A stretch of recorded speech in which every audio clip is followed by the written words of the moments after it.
I said to my colleagues one day in the editorial room, why do we seem to have a double standard?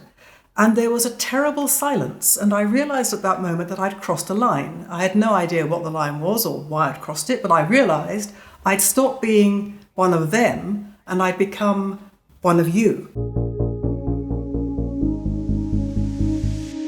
I'm Dave Rubin, and this is the Rubin Report. As always, guys, click that subscribe button on YouTube, and don't forget to tap that notification bell so you're alerted of our new videos. And joining me today is a journalist, author, and columnist for the Times of London, Melanie Phillips. Welcome to the Rubin Report. Thanks, Dave. Very good to be with you. I'm glad to have you, because I mentioned to you right before we started here that for about 2 years, I've been getting emails and tweets and Facebook messages and all sorts of things. People saying, you got to talk to this Melanie Phillips. Now, you're in Jerusalem now, but you also split time in London. For my American audience that may not know you, can you just do a little Melanie Phillips 101, a little bio before we get into the specifics of your work, your writing, your speaking, your books, that sort of thing? Sure. Well, I am a British Jew, born and bred in London, of parents who were themselves born and bred in London. Had a fairly conventional upbringing of the type that British Jews in the 1950s had. Parents not very religious, not very observant, but nevertheless belonged to an Orthodox synagogue. I went to Oxford University and read English literature, which fits you for everything and nothing, and fell into journalism. I was trained, though in those days journalists were actually trained, and we were taught things like objectivity and the need to be truthful and the need to be factual and the need to separate fact from opinion. Would you believe such a thing? And I spent 2 years learning all these trade crafts on a local newspaper. In Britain, we have national newspapers. We don't have syndicated columns like you do. But I was on a local newspaper in the suburbs of London, and then went to a magazine, and then went to The Guardian. The Guardian is a bit like the New York Times, but more so. It is the kind of journalistic crucible of left-wing thinking in Britain. And at the time that I went there, I didn't ever really consider myself to be left-wing, but because I wasn't very ideological. I considered myself to be a liberal. Now, I know that the word liberal means something different in America from Britain, but what I meant by that, what I mean by that, was that I thought of myself as an old-fashioned liberal. That is to say, somebody who believes in making a better world by making people, by prioritizing the good that people do over the bad, standing up for the vulnerable against abuses of power, standing up for truth rather than lies. And at that time, I thought that my colleagues at The Guardian and in the left, that we were all on the same side.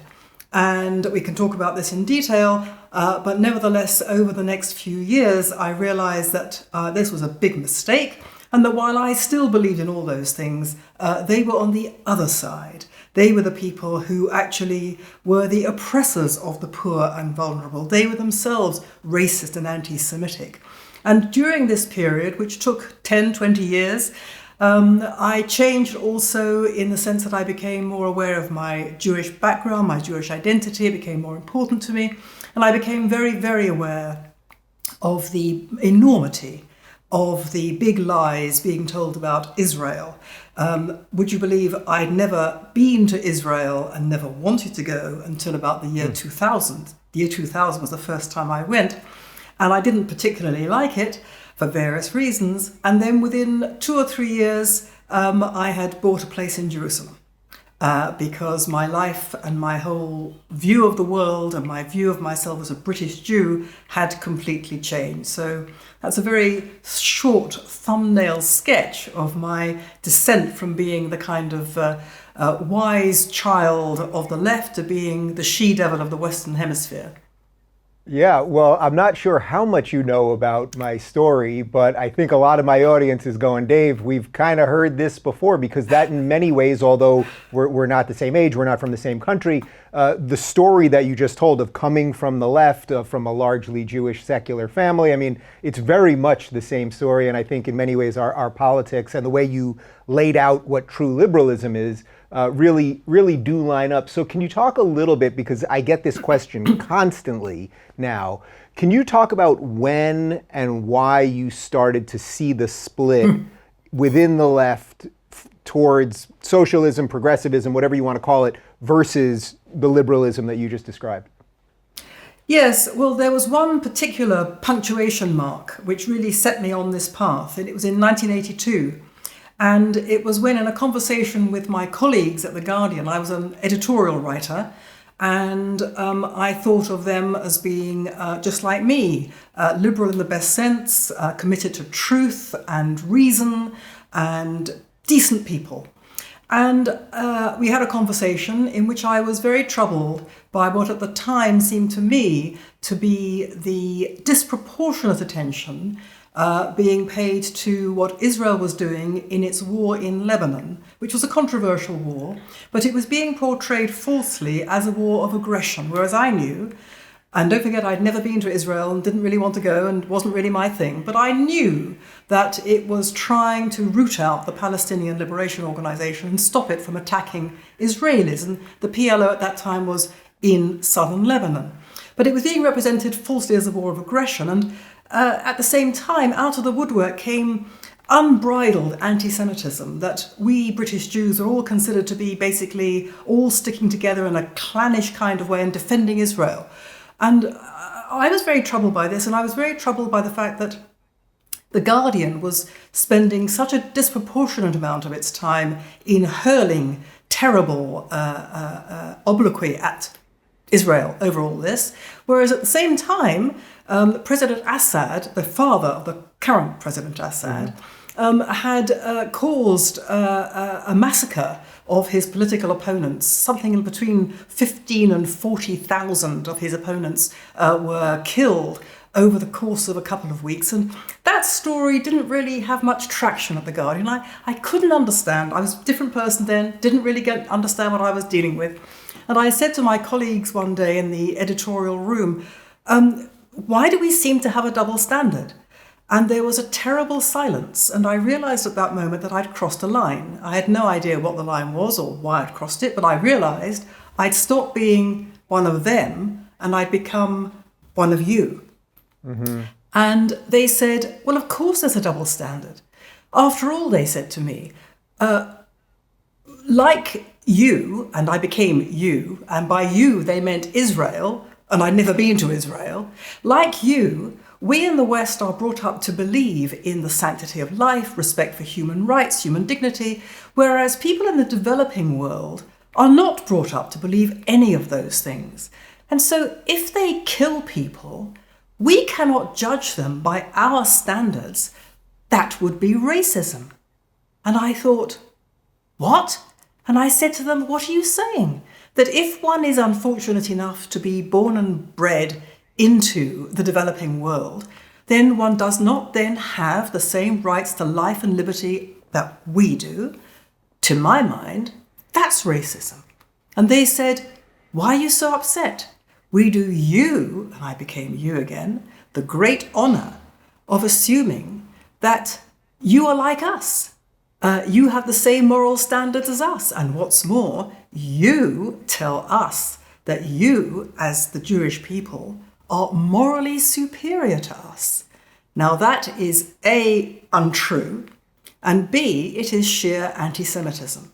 And at that moment, I realized that the assumption I'd made that we were all marching under the same banner of truth and freedom and decency and all those good things, that was untrue. That I was marching under that banner, but they were on the other side. They, the liberals, the left, the people who assumed that because they were the liberals and the left, they embodied virtue, and everybody who was not the liberals and the left was a bad and evil person, they were the racists. They were the anti-Semites, and they believed in lies, and they were irrational. And from that moment, I realized that there was a difference between us. I couldn't anymore trust anything they said. But because I was very attached to the left, And because I hadn't quite worked out in my mind what had happened here, it took me a while to realise that we were on different sides completely. And how I realised it was that I was writing as a columnist in the mid to late 80s onwards about issues upon which I fell out with the left on every single one. So the first was education. The second was the breakdown of the family. The first was the breakdown of education. The second was the breakdown of the family. The third was the development of multiculturalism and the erosion of the idea that the Western nation state was something that you should be proud of. Mm-hmm. And then we went from there into Islamization and then into all sorts of other stuff. And issue by issue, that liberal world just fell in on me. From the moment I started writing that, I became considered, I was told I had overnight gone mad, i.e. insane, and overnight I had changed my personality like a kind of chameleon into being right-wing, very right-wing, ultra-right-wing, extremely right-wing, fascist, neo-fascist, and then as I started writing about Israel, a Zionist, a warmongering Zionist, and then a warmongering Zionist, insane right-wing Jew. And that's where I kind of ended up. Oh man, there's so much here. This is like, it's like hearing my story just, 20 years in advance or something like that. But so much of what you're saying, I think, is what now in 2020, millions of people worldwide have woken up to. So I have a couple follow-ups there. First off, what do you think is wrong? And I hate to say this as someone that still considers myself a liberal in that true sense. Do you think there is an inherent flaw in liberalism that has allowed leftism and collectivism to basically decimate it, so that there are very few people at this point in the West, certainly in America, who describe themselves as liberals the way we're talking about it? Most of these, anyone listening to this right now would say, oh, they sound mostly like conservatives. I probably come off a little more on the libertarian side of that. But do you think there is an actual flaw in the good sense of liberalism that allowed this monster in? Perhaps a protection that conservatism has that liberalism doesn't have. Well, the fundamental flaw in liberalism, in the way that it's been developed, is that let's put it this way: there are different types of liberalism. There's the liberalism which comes out of, I would say, conservatism. Or rather, conservatism is a kind of defense of liberalism. And if you look at one of the greatest philosophers of what's called conservatism, Edmund Burke, in the 18th century, now he's called a conservative, but what he reacted against was the French Revolutionary Terror. He understood that the French Revolution, which was supposedly all about freeing the individual and introducing the rule of reason divorced from religion, a whole lot of other stuff, but that's broadly what it's about. I want to get to that, yeah. It led directly to terror. So he reacted against that. And as a result, he was called a conservative. And he's still called a conservative. He's called one of the fathers of conservatism. But from where I'm standing, he was actually defending liberalism. He was what was he defending? He was defending tolerance and freedom and progress and reason. These are all things which I associate with liberalism. Now, liberalism has a fundamental flaw. It is that it has two fundamental flaws. One is that because it prioritizes the individual, it has been interpreted over time, in our current time, to mean that you can't then establish any kind of hierarchy of values. You can't say that one set of values is better than anyone else's, because that's kind of being nasty to somebody else. And consequently, the logical flaw in that is that if you can't say that anyone's lifestyle or culture is better than anyone else's, then you can't say that liberalism is better than anyone else's.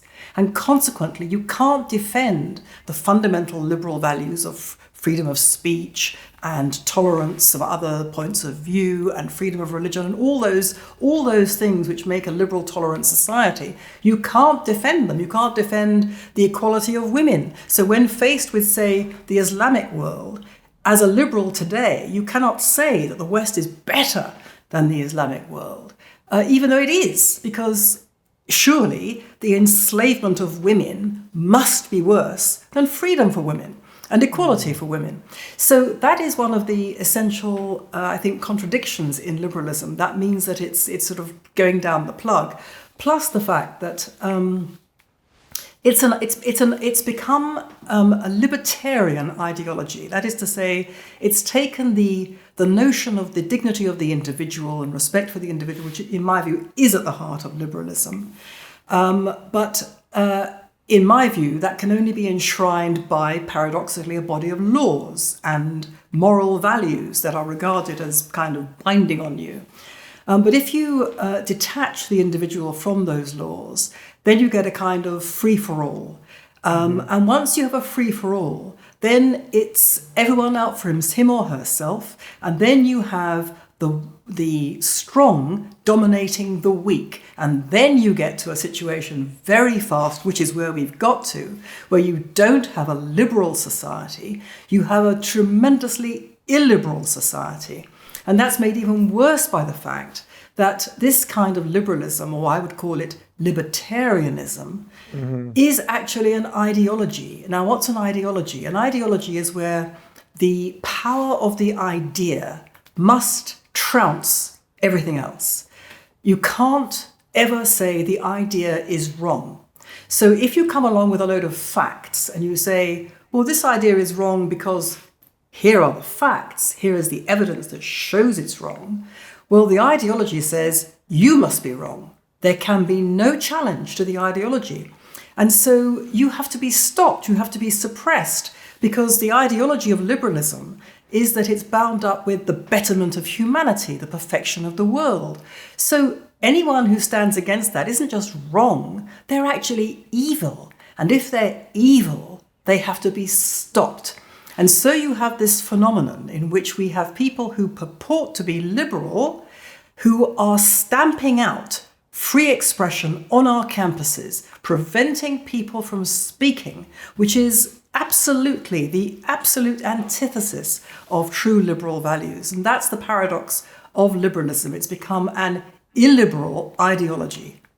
Melanie, you would absolutely love my book, so I'm going to get your address after and send it to you, because I'm making many of the same arguments, and that connection between truly being liberal and having something outside of yourself, which I think we're gonna get to in a little bit. But I want to back up for a second, because you said that you grew up in a secular Jewish household that was similar to most of the others in the 50s. Can you sort of describe what does that mean? And one of the questions I get all the time now is, what happened to the Jews? How did the Jews all become lefties when the left has become so rabidly anti-Jewish, anti-Israel, anti-liberal, all of those things? I mean, I think you can probably trace a pretty clean thread on that. But can you first describe what did it mean to grow up in a secular Jewish household? Because I think that confuses some people, and then sort of the road that takes us on. Yeah. Well, to make people even more confused, it wasn't what I would call, strictly speaking, a secular household. I mean, certainly highly orthodox, observant people might well call it that, but I didn't think of it like that. My parents belonged to an Orthodox synagogue. They went to synagogue 3 times a year, the 2 days of Rosh Hashanah and Yom Kippur. We did not observe the Shabbat, in that my parents worked. They were modest people and they had to work, or they felt they had to work. But we were kosher, really kosher at home and out. We had a Friday night meal with candles and kiddush, and I didn't go out, but we had the television on. It was that kind of upbringing. And my parents were they were modest people. They weren't educated people, but my mother was she had a kind of religious instinct. And she had very, very strong moral values, which I came to recognize in later years were actually Jewish values. But when I was a little girl, I remember every night she said the Shema with me, the fundamental prayer of the Jewish religion. She said it with me every night. So I wouldn't describe it as a secular Jewish household, but it certainly wasn't a very observant Jewish household. Now, what happened to the Jews? Well, you see, there's a difference between the Jewish community in Britain and the Jewish community in America. Jewish community in America, as I don't need to tell you, is not only mainly Democrat, but the same proportion are non-traditional, non-Orthodox Jews. And in America, it seems to me, the prevailing unwisdom of the Jewish community in America, who are the majority of them are not Orthodox, is to assume that the secular ideology we've been talking about, which actually is anti-Jewish, it's fundamentally anti the Hebrew Bible, it sets out to undermine all the basic precepts of the Hebrew Bible.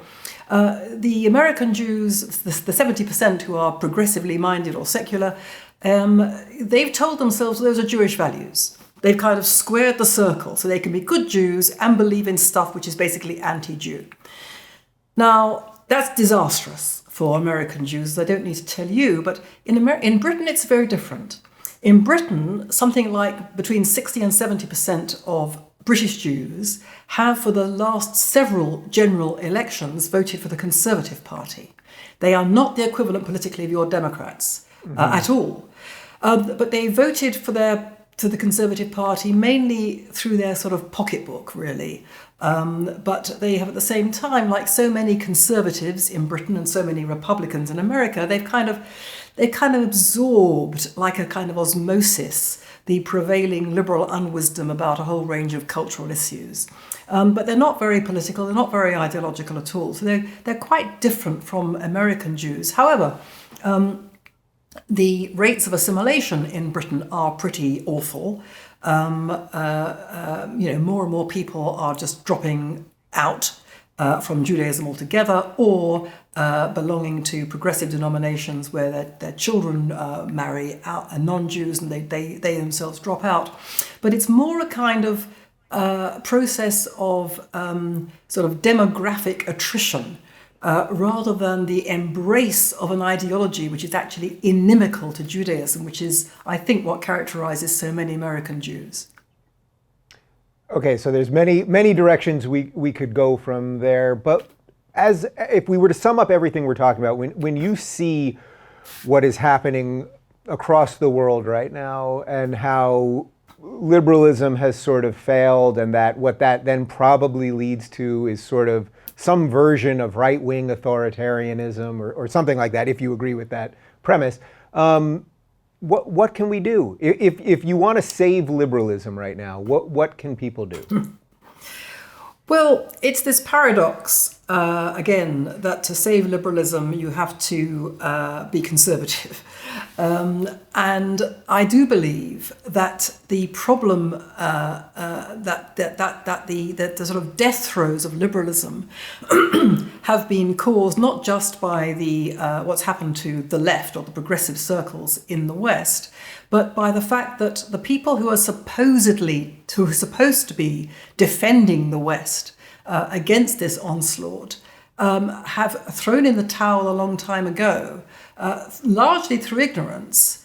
There are not precise parallels between British conservatives and American Republicans, but nevertheless there are certain, I think, constant characteristics that the conservative wing of politics, if I can put it that way, has forgotten what it is in business to conserve. And especially, I think, since the fall of the Soviet Union, which I think was taking place before the Berlin Wall actually fell. The Soviet Union clearly was, in its death throes for a long time before that. And I think that what happened was that that conservatively minded individuals, or certainly conservative politicians, the conservative political class, when the Soviet Union fell, it sort of thought, oh, our fox has been shot. What do we do now? We've won. Here is, the Soviet Union having disintegrated. It's no longer a threat. Everyone's bought into the market. Now, the problem with conservatives is that they tend to think entirely in terms of economics. They don't think in terms of culture. They don't understand what Edmund Burke understood during the French Revolution. It's all about culture. It's all about values. It's all about moral values. They don't think like that. And they haven't thought like that for years. So they thought, well, what do we do now? Everyone's bought into the market. What are we going to hang our hat on now? And they alighted upon freedom. And I remember this happening at the time, and I thought, oh no, they've had it. This is ridiculous, because the left hung its hat on freedom.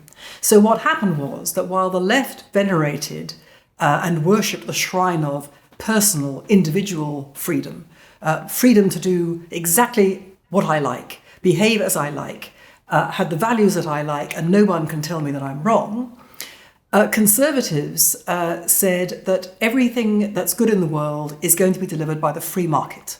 Mm-hmm. And consequently, the conservatives did not realise what was happening on the cultural front. They didn't realise that education was being redefined from the transmission of a culture down through the generations to teaching your children that your culture was fundamentally illegitimate, racist, and should be obliterated. They didn't realise that was going on. They didn't realise that the freedom to junk your husband, the freedom to have a baby without a father, without the baby even knowing who his father was, and perhaps you didn't know who the father was, that freedom would come with a terrible cost to the child and to the woman and also to the man. They didn't figure all that out, and all sorts of other stuff. So they just lost the plot. And then, having vacated the cultural battleground, they then observed that society was changing in that direction, and they said, oh, we can't do anything to stop this. It's like Canute holding back the tide. We must go with the flow of cultural change. And so they became part of the problem. And that's why liberalism was allowed to become the kind of monster that it has become, which is illiberalism, or as somebody who was a very distinguished thinker once coined the term, and it's so true, cultural totalitarianism is what we're living through. My friend Michael Malice, who's a brilliant political thinker, he's more of like a anarchist type, but he says that conservatism is just liberalism at the speed limit, which I think is partly what you're getting to there.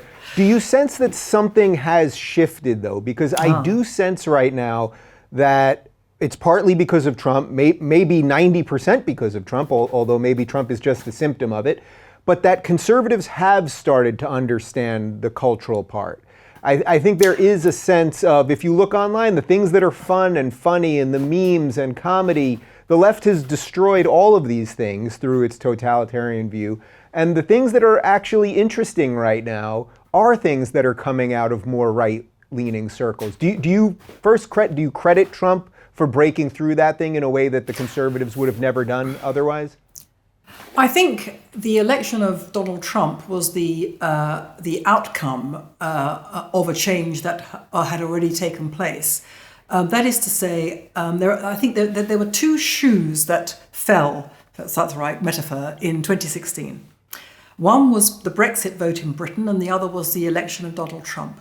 And on both occasions, I think what happened, obviously they're very different phenomena, different countries, but they were fueled by the same thing, which was that the vast bulk of ordinary people, the millions and millions and millions of, when I say ordinary people, I mean the kind of people who don't have typically a higher university education, and who had spent decades being preached at and being scorned and being vilified and being traduced by the intelligentsia, which dominates completely the universities and the media and the whole cultural apparatus.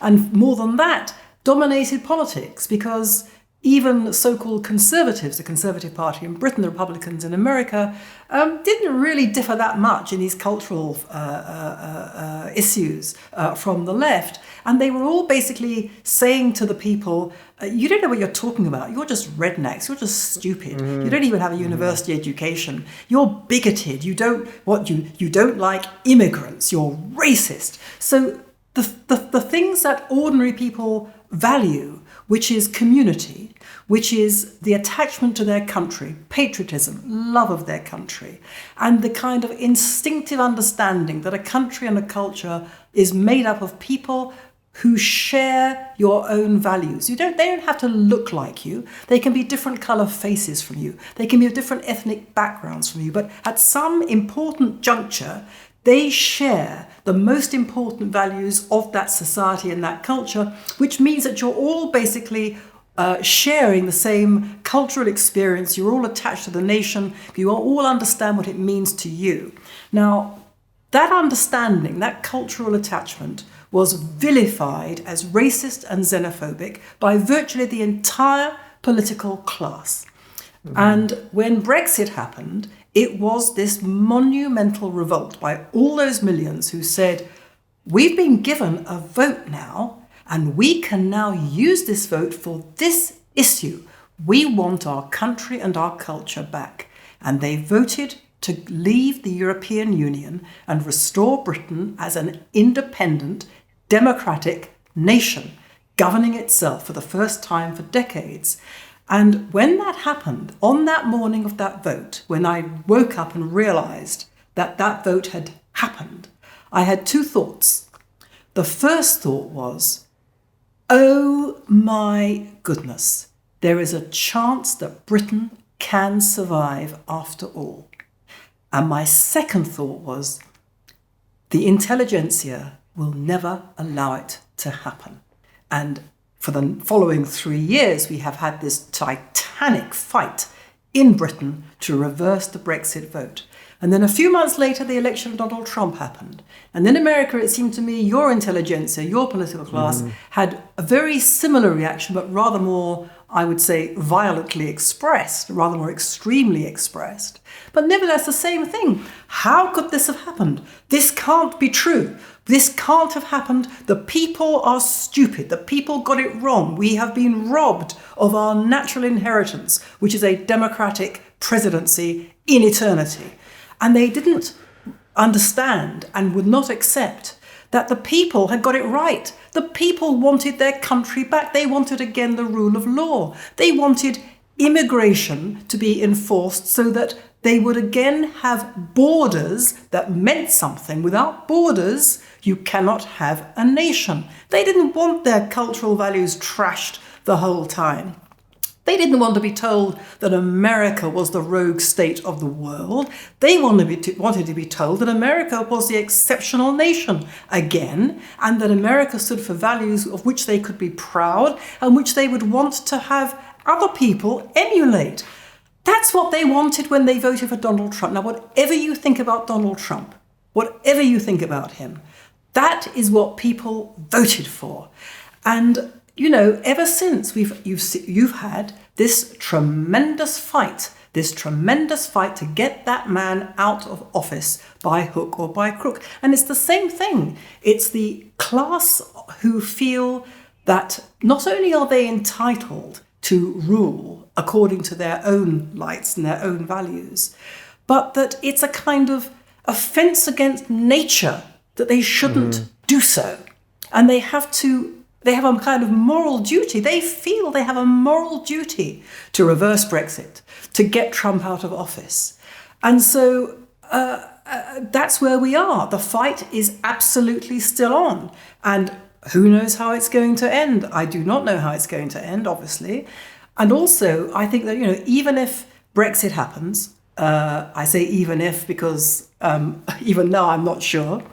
Right. Although it looks as if Britain is going to finally slough off the deadly embrace of the EU. Even if President Trump were to get elected for a second term, I would not be confident that the West would survive. But at least there would be a chance. At least there would be a chance, because if the left gets power again in America, or if Britain were not to be able to become an independent, self-governing nation again, be no chance whatsoever that it could ever that these countries and the culture they represent could ever reassert themselves properly. Yeah. God, it's a dire warning, but I'm basically with you. This is it. It's sort of like the grand fight, all the decades of indoctrinating youth and destroying institutions and everything else. It has sort of all led us here. Can you talk a little bit, since you're in Jerusalem? Why does Israel always end up in the midst of this conversation that the left has? You sort of hit on this earlier, but the left has this sort of obsession with this country that's the size of New Jersey, that until the last couple of years had no natural resources, and fights for all of the liberal values that they purport to believe in. Why is there such an absolute obsession with that tiny place in a bad Well, I think neighborhood? I think there's a number of reasons. First of all, in the last 4-5 decades, the educational systems of Britain and America and the West in general have been pumping out this message that the West is bad and the developing world is good. The developing world can do no wrong, the West can do no right. Any bad things the developing world does must be the fault of the West. Allied to that is the fact that the West is supposedly colonialist. And that, I think, laid the groundwork for what must be one of the most spectacularly successful propaganda exercises in the whole of history, which was when Yasser Arafat, who was then the leader of the Palestine Liberation Organization, traveled to the Soviet Union and there concocted with the Soviet Union the fiendish propaganda exercise in which what was the truth, which was the Arab world trying to exterminate the state of Israel because it did not want a Jewish state there at all, transformed that fact into the lie that the Palestinian people were being oppressed and trying to shake off their oppression by Israeli colonialism. And from that lie developed the historical lies of Middle East history, which effectively wrote the Jews out of their own history. And because of the intellectual and moral bankruptcy of the intelligentsia, which swallowed all this rubbish, because it came from where it came from, and because it told a certain narrative story about the evils of the West and colonialism, all the rest of it, this has become enshrined as unchallengeable truth and unchallengeable dogma. So that's one reason. Can we just pause there for a sec? I hate to have to ask you to do a little bit of a history professor kind of thing. But, when people look back and they see the British mandate of Palestine, although they usually drop the British mandate part, they think, oh, that means that there was a state of Palestine for a people known as Palestinians, and what they mean generally is Arabs. Now, I know that's obviously all not true, but could you try to do like a 2-minute recap? Is that remotely possible, just to unpack some of that stuff? Because what people don't realize is it was the Jews that were living in Palestine and the other Arab nations were boycotting Palestine and all of that stuff. But can you give some version of that? Because I think this is where people look at a map and they go, 1947, it was called Palestine, and now there are people called Palestinians that say it was home. Where the Jews come from, something like that. Yeah. Okay. So this history is of the Middle probably East. the most annoying question I could possibly ask. Yeah. Okay. So history of the Middle East: the Jewish people standing on one leg, or sitting on one leg, perhaps. The fact is that Palestine was the name given to the Jewish kingdom of Judea by the Romans when they overran the Jewish kingdom of Judea and drove the Jews out. They wanted to completely exterminate any memory that this had been a Jewish kingdom. And so they called it by an insulting name, Palestina. Now, it wasn't then called Palestine over history. When the British turned up after the First World War ended, and with the great powers of the time, France particularly, carved up the Middle East into new countries, it was the Ottoman Empire they were carving up. And what we now think of as Palestine was actually part of the Ottoman Empire. It wasn't called Palestine. as such, but it was then called Palestine because that was that was the area that was in contention. And in carving up the Middle East, the great powers decided what happened was in 1917, the British government at the time, which was full of what are called Christian Zionists, that is to say, Christians who very much believed in the redemption of the Jewish people in the land of Israel. They understood that this was their ancient kingdom and they should come back to it. And they passed something called the Balfour Declaration, which committed Britain to work for the restoration of the Jewish homeland in Palestine. And after the end of the First World War, when the Middle East was being carved up by the great powers, they enshrined this in international law and gave Britain a mandate to run Palestine in order to facilitate the ingathering of the Jews to their ancient homeland and to establish in Palestine a homeland again for the Jews, to re-establish it. And the reason they did that was enshrined in various statements and acts at the time, that the Jews were entitled to this land not as a matter of privilege, but as an absolute right. Why? Because it was only the Jews for whom the ancient land of Israel had ever been their national kingdom. And so it was only the Jews who were entitled to return, and only the Jews who would be given political rights in that homeland. Other ethnicities and peoples would be given, who were living there, i.e. the Arabs, and any others, would be given civil and religious rights, but the political right, that is to say, it would be a Jewish homeland, would go to the Jews alone.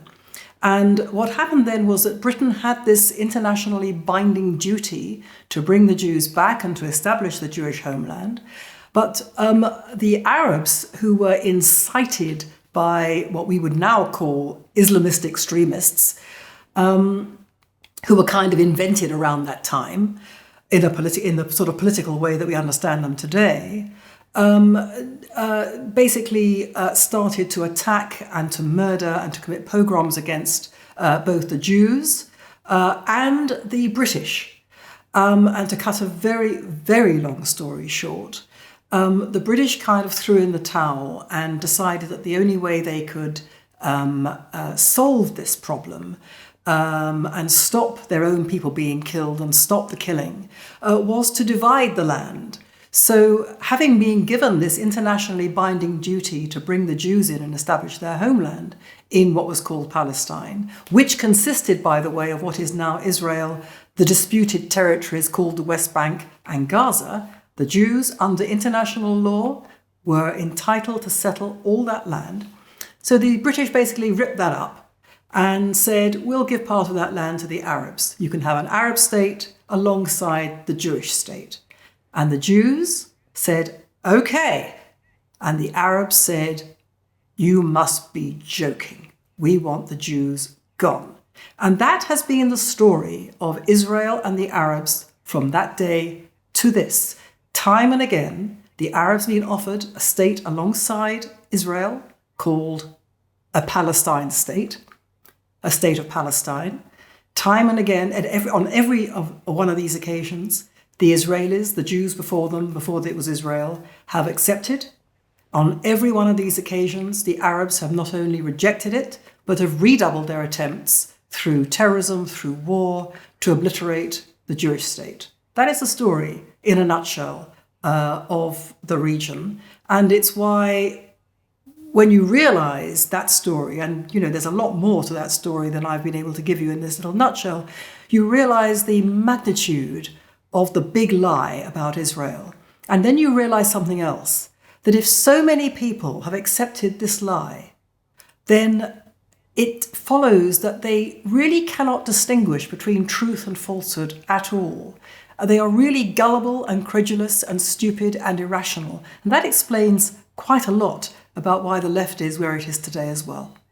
Yeah, I had historian Neil Ferguson on, who I'm guessing you're probably familiar with from Stanford, and he said something to that effect also, that it's just the biggest lie that they sort of use to then promulgate sort of the rest of their lies.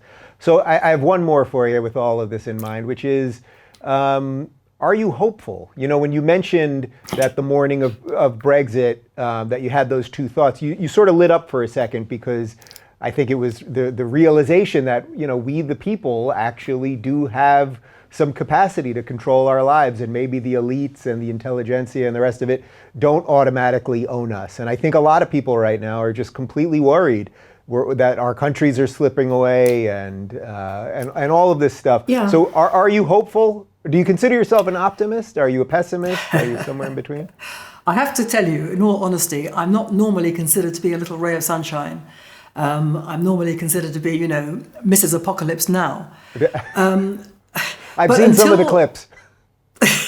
Until Brexit Trump happened in 2016, I was totally pessimistic. I thought, you know, the West had it. It was, you know, there was no way that it could survive, given all the things that, like, we've been talking about. And then these two things happened.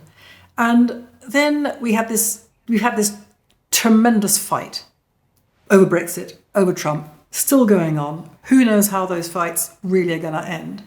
And subsequently, we've had a whole load of other stuff, of, you know, different kinds of uproar, different kinds of unprecedentedly awful events that none of us could imagine living through. And so we're in a state of, at the moment, where, you know, the world is kind of in uproar and it's up in the air. But in this uproar, you know, we don't know how the pieces are actually going to fall, but certain things are happening. I think that, as I say, whatever you think about Mr. Trump, and I have reservations, I have to say, significant reservations about him, I think that the fact that he has shown that America is back in business, that it is not going to be a passive bystander to evil in the world which can threaten America and threaten Israel, but it's actually going to take a stand against bad people. It's going to take a stand. So he took a stand against Iran, for example. He did not, you know, he very much renounced the whole craven business of appeasing Iran, which was basically leading the world to a completely nightmare scenario, and still is. Iran is still there. It still poses a terrible threat. But the fact that he showed that he was not prepared to go along with that anymore, and the fact that he showed that he was not prepared to stand by and allow Israel to be endlessly blackmailed in the way that it has been blackmailed, and that America and the West have stood by while it's blackmailed all those decades, and that has changed the dynamic in the Arab world in a way in which we would never, even a few years ago, we would never have thought possible. The Arab world now needs Israel and America to help it defeat Iran. It believes that it can't do it without them. It believes that with President Trump in the Oval Office, America will remain true to that intention.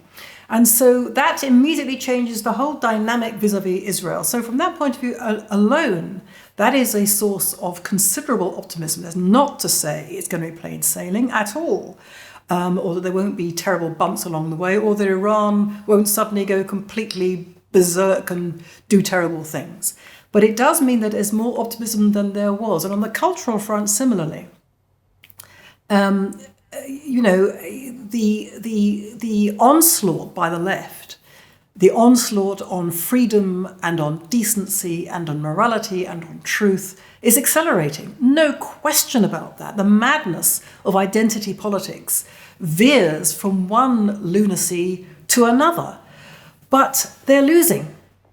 And, you know, the more desperate they get, the more extreme they get. And the more extreme they get, the more you know that they are getting more and more desperate. And why are they desperate? Because they have not suddenly, but they have been forced to acknowledge at some part of themselves that the lie they've told themselves, that, you know, everybody is with us and only a few fringe fanatics, neo-Nazis, white supremacists, racists, xenophobes, and so on. Only those people are against us. It can't hold anymore because millions have voted for Trump and millions voted for Brexit. And millions in Europe are saying, we want our nations back. Now, some of that is not going to result in stuff that I would approve of. I think you alluded yourself to the fact that some of this is producing leaders who come from noxious backgrounds, whose views may well still be obnoxious, and some of it may turn out to be not very good at all. But there is a prospect that, decent people standing together can now win through in a way that was inconceivable just a few years ago. So whether that makes me an optimist or pessimist, I'm not quite sure. I always say I'm a world-weary optimist. I think that we got a little bit of that right there from you. Well, listen, from one far-right extremist, whatever you want to call me, to another, I've thoroughly enjoyed this. I'm glad we did it, and I hope we can do it in person sometime. I hope so too. I've enjoyed it enormously. Thank you very much for having me on. If you're looking for more honest and thoughtful conversations about the media instead of nonstop yelling, check out our media playlist. And if you want to watch full interviews on a variety of topics, check out the full episode playlist. They're both right over here. And to get notified of all future videos, be sure to subscribe and click the notification bell.